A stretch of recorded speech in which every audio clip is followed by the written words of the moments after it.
Дель Пьеро был лучше праймового Роналду. Я не хочу, чтобы фанатов Ювентуса считали за неадекватов. Ладно, это я сам сказал. Требл Интера важнее любого достижения Ювентуса. Это действительно особенный сезон. Интер почему-то облепили тем, чем не нужно было облеплять. Мерзость этого матча, да, как бы, понимаешь? При моей жизни Ювентус никогда не сделает требл.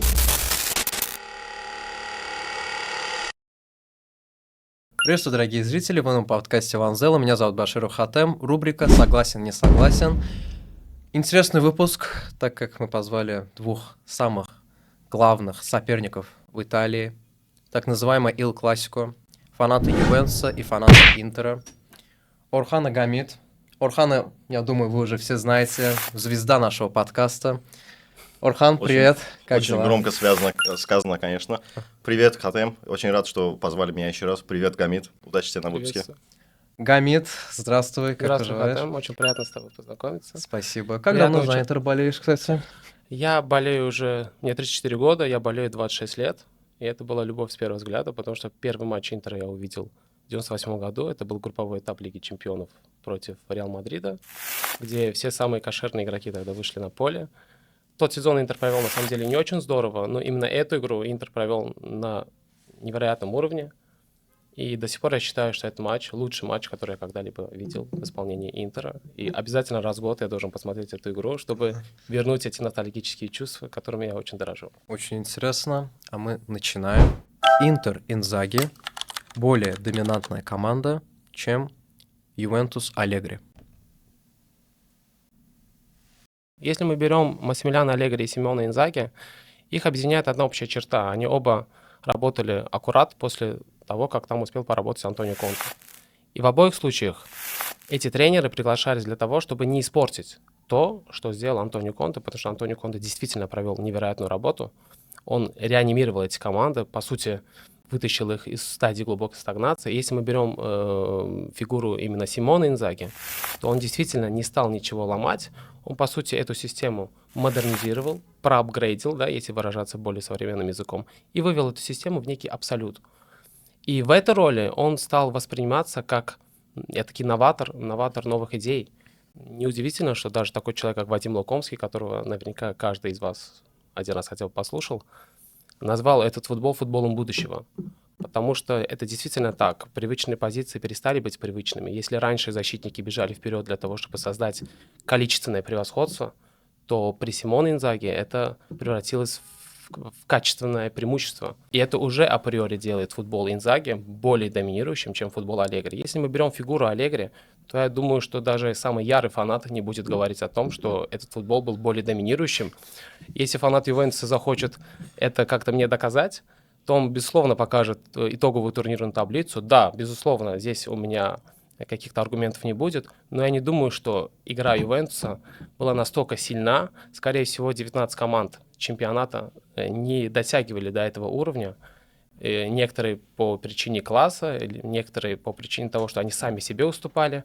Поэтому, да, безусловно, я считаю, что футбол Симона Инзаги, конечно, более тотальный, более доминирующий. Это, я думаю, и так понятно. Наверное, впервые в жизни я согласен с фанатом Интера. Да, к сожалению, футбол Симона Инзаги более доминирующий, чем футбол Аллегри. Более того, я скажу, что футбол любого тренера может быть в Италии более доминирующим, чем футбол Аллегри, потому что футбол Аллегри не является доминирующим сам по себе. Он является доминирующим по счету, но не по качеству игры. Прагматичный футбол. Но прагматичный футбол – это итальянская классическая старая школа, это Трапатони. Трапатони уже сколько? Лет 90, наверное, уже. Закончилось это все. Надо, разумеется, модернизировать футбол.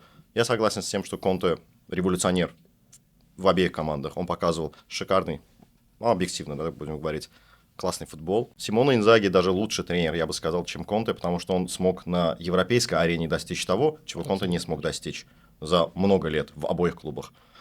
Аллегри, наверное, я бы сказал, что он, имея сильнейший состав, который остался после Конте, имея 100 евро в кармане, зашел в мишленовский ресторан, как он так выразился, да, если не ошибаюсь, когда он оказался в финале Лиги Чемпионов против Барселоны, которая разнесла тот самый Ювентус. Никакой доминации со стороны Аллегри я не вижу. Это был мучительный футбол.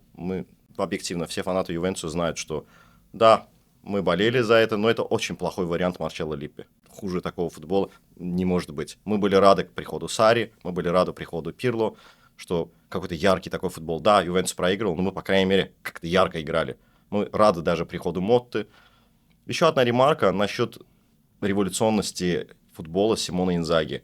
Я бы еще добавил, что начал эту революцию Джампьеро Гасперини в плане многозадачности и тотального итальянского футбола. Он не смог это сделать в Интере, но смог добиться этого в Аталанте, когда игроки могут занимать множество позиций, когда защитник может забивать больше, чем нападающий, когда в штрафной соперника почему-то оказывается защитник центральный, который до сих пор бывает только на угловых. Или фланговые защитники могут играть роль вингеров, но обычно в итальянском футболе они так далеко не заходили. Если брать там Мальдини или Занетти, когда они в жизни вообще забивали? Очень редко. Финал Лиги Чемпионов. Ну, можно кое-что сказать все-таки. Из носа нашего вышло это. Все-таки, что все-таки Гасперини невозможно поставить на один ряд с какими-то топовыми все-таки тренером, а Симон Инзаги справедливо можно поставить в один ряд даже с таким человеком, как Хосепом Гвардиолой, в плане того, что каждый, например, гол Интера сопровождается 2-3-минутным владением мячом, и это не просто владение мячом, где ты просто пасуешь поперек и назад. Это обдуманные действия, это определенные действия, которые должна сделать команда.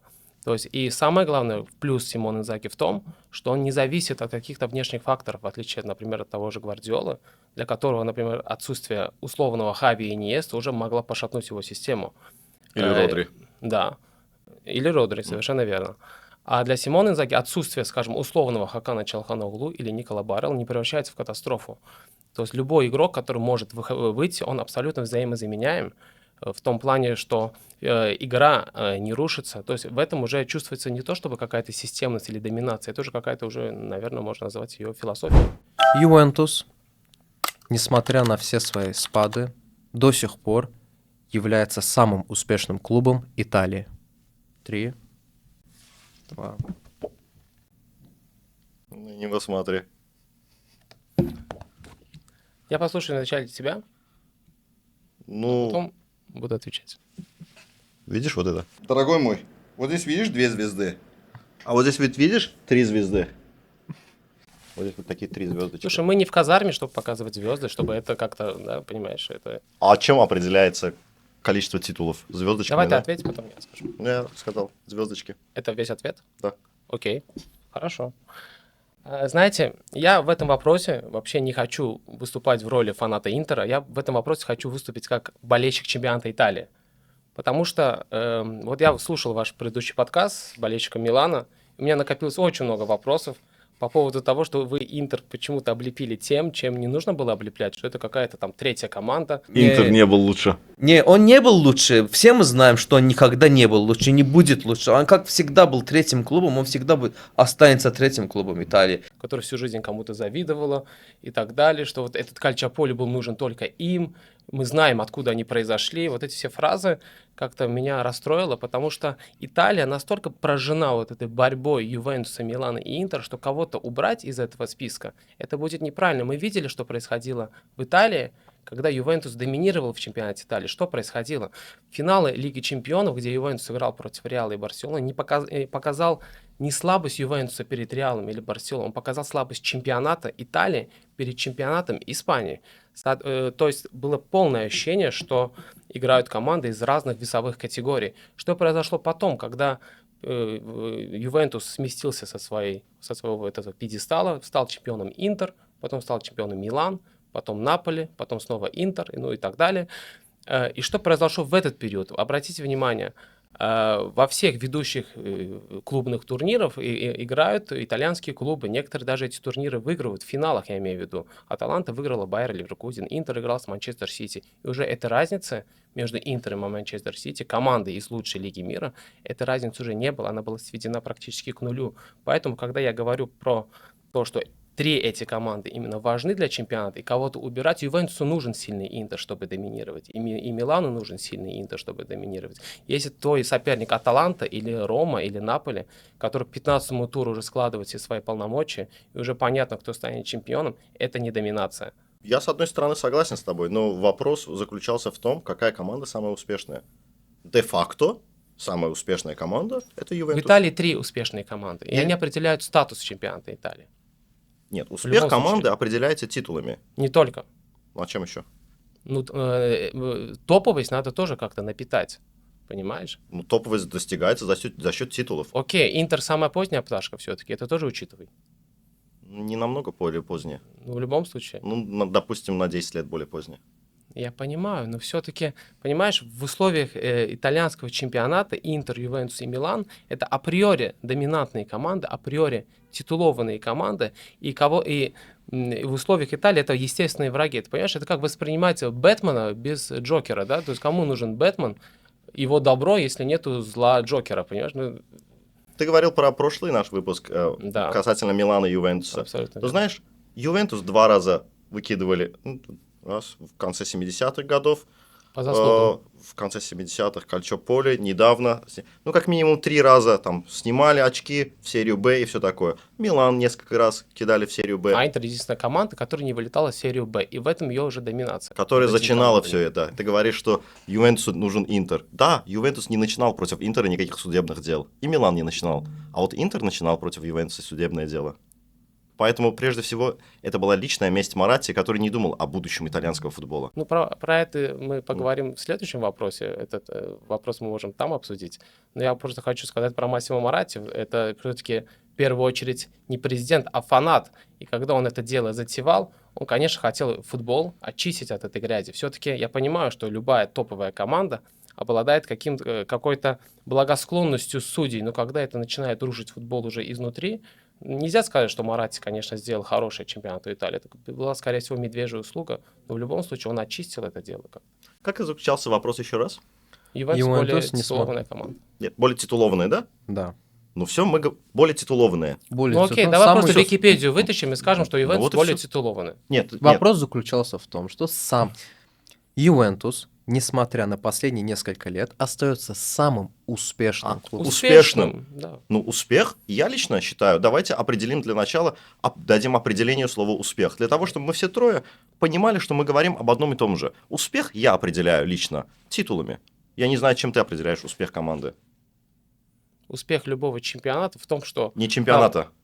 Мы о клубах говорим. клуба, который добивается определенных успехов в чемпионате, должен быть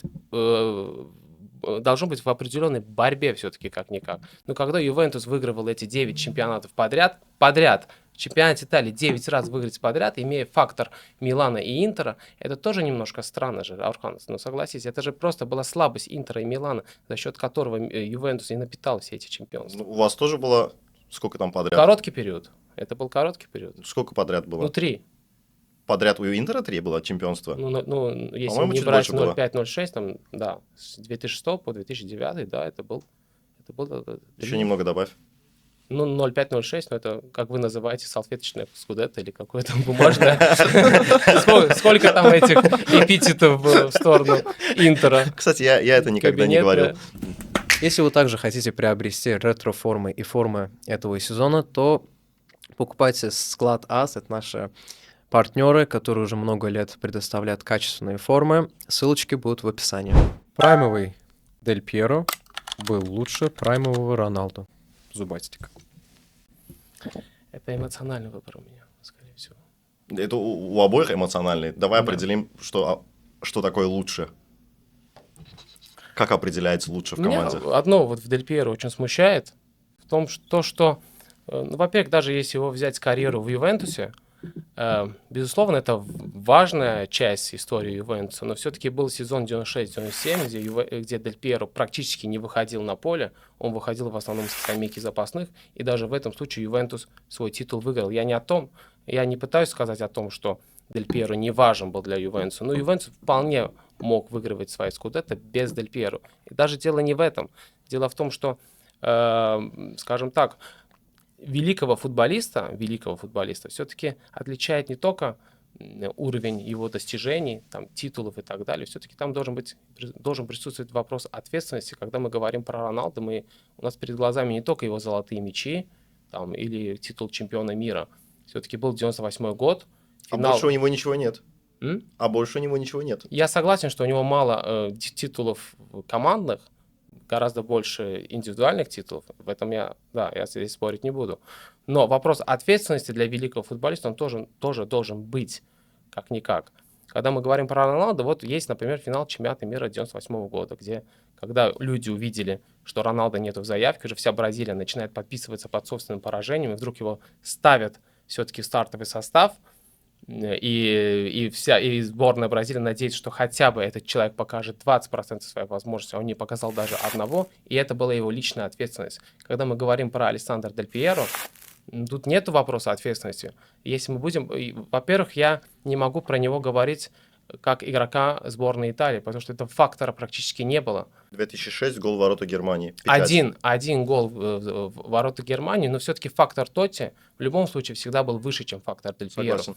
На Евро 2000 был очень интересный момент, связанный с Алессандро Дель Пьеро. Финал чемпионата Европы против сборной Франции. Италия ведет в счете 1-0 до 90 минуты. У Дель Пьеро 100% момента, по сути, это был футбольный буллет, который он не реализовал. Дальше вы сами знаете, что случилось. Вильтор сравнивает счет, потом забивает золотой гол Трезеге, Франция выигрывает чемпионат Европы. В итоге виноват не Дель Пьеро, а Тольдо, который не должен был он пропускать гол Вильтора из-под ноги Неста.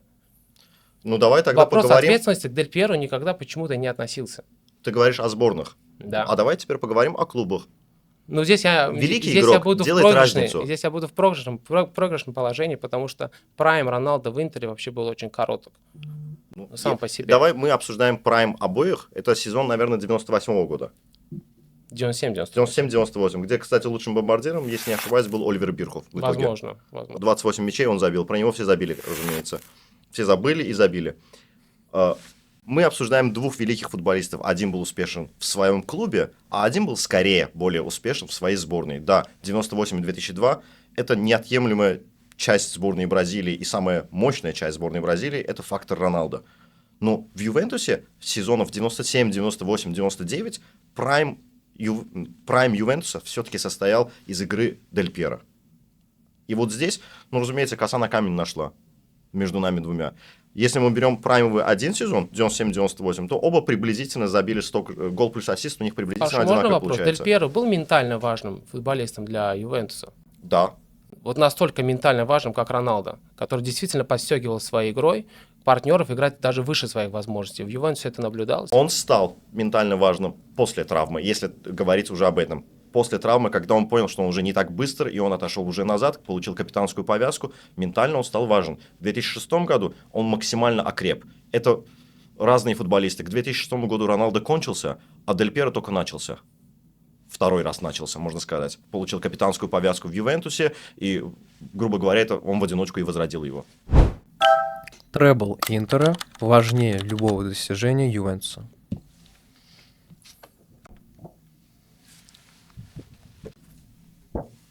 Ну, вот человек мечется. Все-таки как-никак. Даже если Ювентусу удастся сделать этот требл, вот когда мы говорим о какой-то доминации, в любом случае Ювентус будет всего лишь второй командой, которой это удалось. Потому что первая строчка будет принадлежать всегда Интеру. И мало выиграть этот требл. Важно, как это сделать. Я понимаю, что некоторым людям нравится поедание шашлыка, а некоторые получают удовольствие от его приготовления. Я могу говорить про этот требл и про процесс, который к этому привел. Очень долго. Я могу смаковать абсолютно каждый эпизод. Мы должны понимать, чем Массимо Моратти пожертвовал, выиграв этот требл. Он, по сути, пожертвовал своим будущим положением и будущим клуба. Мы должны понимать, кто был тогда тренером Интера.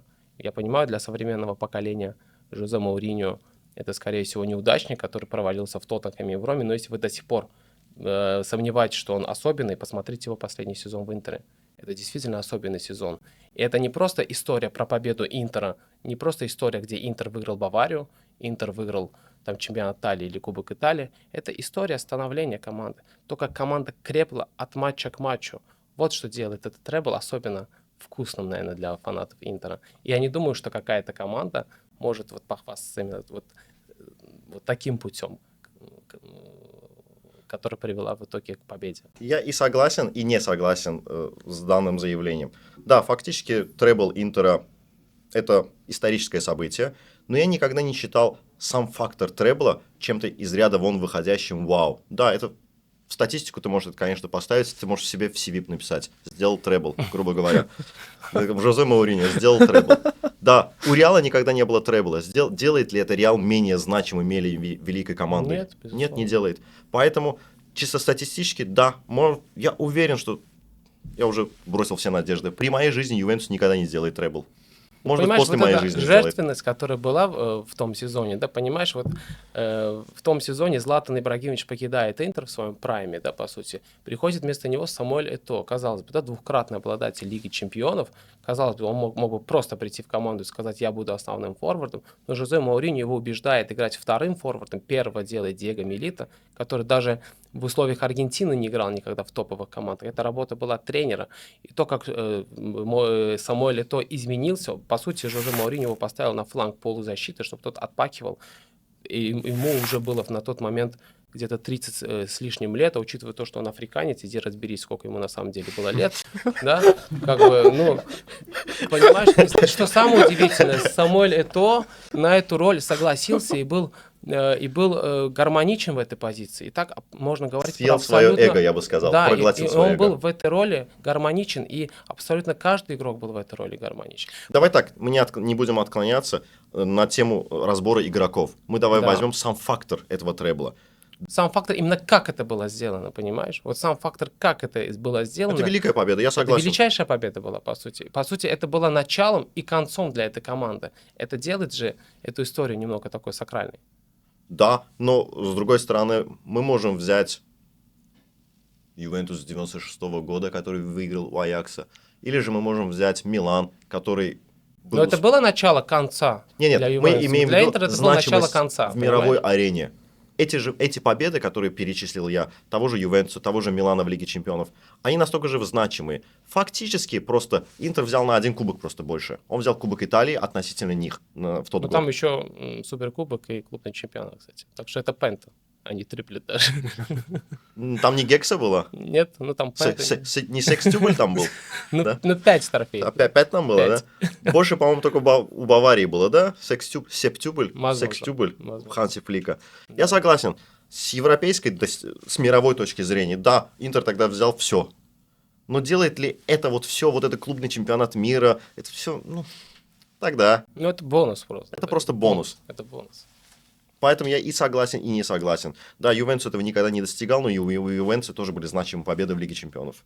Ну, знаешь, лучше один раз поймать большую рыбу, чем 100 маленьких. Чем понимаешь, 100 раз что- проигрывать в финале. Да. Ладно, это я сам сказал. Золотой матч между Ювентусом и Интером 98 года является началом Кальчиополи. Давай, совесть. Орхан, я понимаю, что ты знаешь эпизод по поводу Роналду, то, что там произошло. E va, bum bum, attenzione, liscia, Ronny, messo giù, И так далее. Знаю. Это 100% пенальти был, да, но вопрос не в этом. Мерзость этого матча в том, что после этого эпизода весь Интер, он превращается в такую банду, он начинает этого судью сдерживать, они готовы были его повалить на землю и избить прямо на месте. Судья этот момент никак на него не реагирует. Зидан идет в контратаку, пасует на Дель Пьеро, дальше Дель Пьеро принимает мяч, Ну, там ему точно была ему пенальти. оппонировал, ничего подобного, ему оппонировал Тариба Уэст, он поднимает ногу на уровне челюсти Дель Пьеро, вот такое вот расстояние, Дель Пьеро понимает, что это не по правилам, падает, и судья назначает пенальти. Орхан, ты врач по образованию, да, правильно? Ты От врач того, по образованию. от того, что- Секундочку. от того, что я ты врач или прекрасно не врач, знаешь, причем здесь ты это? прекрасно знаешь, чтобы мышца среагировала на тот сигнал, который посылает ему головной мозг, должны пройти 0,4 секунды, и эти 0,4 секунды в случае с Дель Пьеро проходят, а это, мой друг, симуляция, вообще-то. Это была симуляция со стороны Дель Пьеро. Там не было никакого пенальти, там не было никакого акцентированного движения. Судья на километр отставал от этого эпизода. Как он мог расценить этот момент как пенальти? Там не было таких технологий, чтобы мы могли этот эпизод видеть всеобъемлюще, да, как-то, понимаешь? Давай так, на тему пенальти. Секундочку. И потом Дель Пьеро подходит к пенальти, он так хотел забить этот пенальти, он всю силу вложил в этот момент, но все-таки футбольный бокс существует, и Дель Пьеро тот момент смазал. А И я даже не согласен после с тем, этого- что Дель Пьеро хотел забить. Дель Пьеро в Он со интервью... всей силы Дель Пьеро пробил, со всей дури практически. в интервью потом много раз говорил, что я знал, что я не забью этот пенальти. Он не Да? хотел его бить. Его назначили, он не хотел бить этот пенальти. Но все-таки он пробил, Он пробил. и мог забить, по сути. И, по сути, В теории, похоронить да. эту игру. Мы уже не знаем, специально ли он промазал Ну, или мы нет. по но он- факту щас будем не хотел. рассуждать. По факту он промазал. По факту он сам многократно говорил, что не хотел бить и знал, что промажет. Орхан, ужас этого матча не только в этом. Ведь после этого Интер получает красную карточку, и даже после этого момента был стандарт, при котором был навес в штрафную. У Перуцци, да, к сожалению, маленький рост. Самарану там какая-то борьба, возможно, была. Диего Симеона сравнивает все-таки счет, и судья определяет это как нападение на вратаря. Понимаешь? А, кстати, я считаю это за нападение на вратаря. Ладно, момент с Юлиано и Роналдо. Ну, давай, да, объективно скажем, да. По горячим Мне- следам мне- даже была создана мне нечего студия, сказать, где был да. Роберто Баджо, кстати, где он и тоже подтвердил, что это чистый пенальти, то есть без вопросов. Но даже Я согласен. мерзость этого матча не в этом была. Я согласен. Не Я в только в предыдущем этом. подкасте Можно сказал, какой-то что момент не увидеть. Лучано Моджи купил. Ребят, я за истину. Серьезно, я не буду сейчас защищать Ювентус просто потому, что я обязан защищать Ювентус, я за него болею там 30 лет своей жизни. Я говорю о объективности, об истине. Все эти подкасты, в которых я принимаю участие, я всегда думаю фактами, разумом. Поэтому я всегда, в половине случаев, я согласен с тобой. Отлично. В том-то и дело, что иногда это тоже, включая разум, да. Понимаешь, а не когда эмоции. мне рассказывают вот про, Я согласен, про Моджи купил. Кальчаполи, который сделал Интер, да, я просто хочу спросить вот у болельщиков Ювентуса и Милана, вот с вашим клубом вот так когда-нибудь поступали в вашей истории, что был золотой матч, который ждет вся Италия, и вдруг этот матч... Красная квадрата в финале Лиги полностью. Чемпионов. Ну, там, знаешь, там все-таки настолько Ювентус уступал по классу, что ты красное, не красное, там, ради бога. Я понимаю, Эта что игра при счете могла 3:1 закончиться в любом случае победой Реала. могла, но история не знает В итоге сослагательного закончилось, наклонения. в итоге закончилось все-таки. Ну, по факту, в наш адрес тоже этого делали. Как? Я согласен. Я и в предыдущем выпуске сказал. Лучано Моджи не самый хороший человек. Да, вот нас дети тоже смотрят, да, поэтому ненормативный лексика. Да. Редиск. Лучано Моджи... Ну, понимаешь, вот когда вот этот матч состоялся, да, для Массимо Моратти это был вот такой отправной точкой, да, все-таки. Да, он сделал этот Кальчаполи, но сделал исключительно ради своей команды.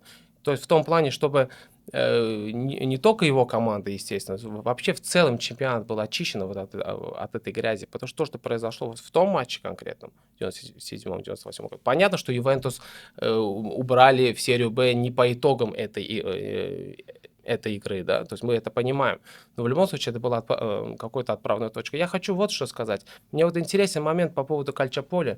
Интер ведь в этом тоже как-то обвиняет, что вот они получили вот незаслуженный скудетто, да, вот бумажный, да, о чем мы говорим, о чем вы говорите, точнее, не я. Вот. И мне хотелось бы спросить, а какие результаты вы бы хотели бы, чтобы были для этого чемпионата? Вы хотели, чтобы не было чемпиона в том сезоне, да, когда Интеру дали вот это скудетто? По сути, отсутствие чемпиона означает только то, что чемпионата этого не было. Почему-то болельщики Милана скажем так, не возникают по поводу того, что на следующий сезон они попали в эту самую Лигу Чемпионов в следующем году и ее выиграли. Почему-то здесь я никаких претензий не вижу, хотя Милан не должен был попадать в эту Лигу Чемпионов, как-никак.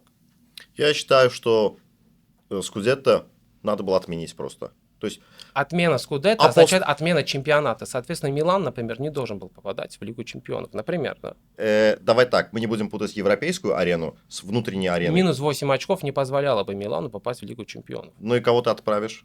Никого. Тогда, получается, никто не должен был играть. В том Нет, числе. нет. То есть, как минимум, миланские болельщики должны сказать спасибо, что дали это чемпионство Интеру в итоге, потому что именно от него шел уже какой-то отчет. Я за миланских болельщиков особо и не отвечаю. Да, ну здесь, и в этой просто как ситуации. момент. Да я отвечаю за самую побитую команду, за Ювентус в этой ситуации. Потому что, ну давай объективно, в 2006-2007 году я смотрел чемпионат. Да, это был скучный чемпионат. я Это был согласен. скучный чемпионат, и я не особо видел моменты, где скажем, что ой, Ювентус там Очень здесь схожая купил, ситуация, там вот как раз купил, когда здесь Ювентус купил. доминировал, да, вот когда было Конте и Аллегри, вот очень схожие чемпионаты по своему уровню, да, когда и Интер доминировал, да, вот в 2006 году без Ювентуса, и вот Ювентус. То есть именно вот когда я говорю, что оба эти команды все-таки важны, я именно и это имею в виду, что вот вкуса вот этого скудетто нету, когда вот эти команды. Я согласен с Нет. тобой. Я считаю, что Кальчаполи был не за сезон 2006-2007, а за наказание за предыдущие грехи Ювентуса. Да. Но в сезоне 2006 Ювентус победил. У Где? Ювентуса был В серии в Б. серии 2006. 2006, да, говорю? Сезон 05-06 ты имеешь в виду? Извини, да. окей. 0-5-0-6. Ювентус победил в серии А. Да, в серии А Да, он победил. победил. Имея сильнейший состав. Вера, Эмерсон, там всякие там Ибра, Дель Ну, Перо ты на считаешь, скамейке что запасных. они должны были остаться в качестве чемпиона Италии? Смотри, если они за финансовые какие-то нарушения, там какие статьи там? Там были? же не финансовые, там диалог, прямой диалог с судьями был, где Моджи влиял на то, какой судья будет работать. За этот же сезон? Это был 0-4-0-5 и 0-5-0-6, да, конечно. То есть фактически ты в шестом году отменяешь чемпионство за предыдущий год Ювентуса. Нет, это был не только за предыдущий год, но и за 0-5-0-6. Там тоже были правонарушения. со Я стороны смотрел Ювентуса. весь этот чемпионат и сказать Да. тебе, что я видел что-то там настолько плохое в плане подкупа Ювентуса, в плане того, что назначали какие-то пенальти того, или что что-то Лучано такое. Моджи влияет на решение, какой судья будет работать в том или ином матче, уже правонарушение. Понимаешь, у судей есть свой судейский комитет. Какого черта Лучано Моджи в это во все вмешивается? Ты как представитель сильной команды, ты президент, ты Лучано Моджи. Зачем тебе говорить с судейским комитетом, чтобы определять, какой судья будет? В чем тогда твой интерес? Я не спорю, Ну, я не спорю. Я признал, что Кальчаполи это. Да. Я не хочу, чтобы фанатов Ювентуса считали за неадекватов, как, допустим, Фанатов Интер. Нет, я никогда не говорил, что фанаты Интера неадекваты. Я не так уж много знаю фанатов Интера. С вами предпочитаю просто не Хорошо, а про пересекаться. фанатов Милана? Вроде фанаты Милана, как Милана божьи одуванчики, да. нейтрально, да. Да. Ребята, спасибо большое, было очень интересно пообсуждать. Что можете сказать о выпуске? Понравился ли вам выпуск? Абсолютно понравилось. То есть мне нравится участвовать вообще. Понравилось поучаствовать в этом проекте. И, пользуясь случаем, хочу пожелать всяческих творческих успехов, интересных гостей и побольше лайков, просмотров и так далее. большое. И комментов. Спасибо большое еще раз за выпуск. Я всегда за истину, даже если эта истина прежде всего неудобна мне самому. Спасибо тебе тоже за приятную дискуссию. Вы были на подкасте Ванзелло. Подписывайтесь на наш телеграм-аккаунт, на наши социальные сети. Forza, Calcio. Всем спасибо, всем пока.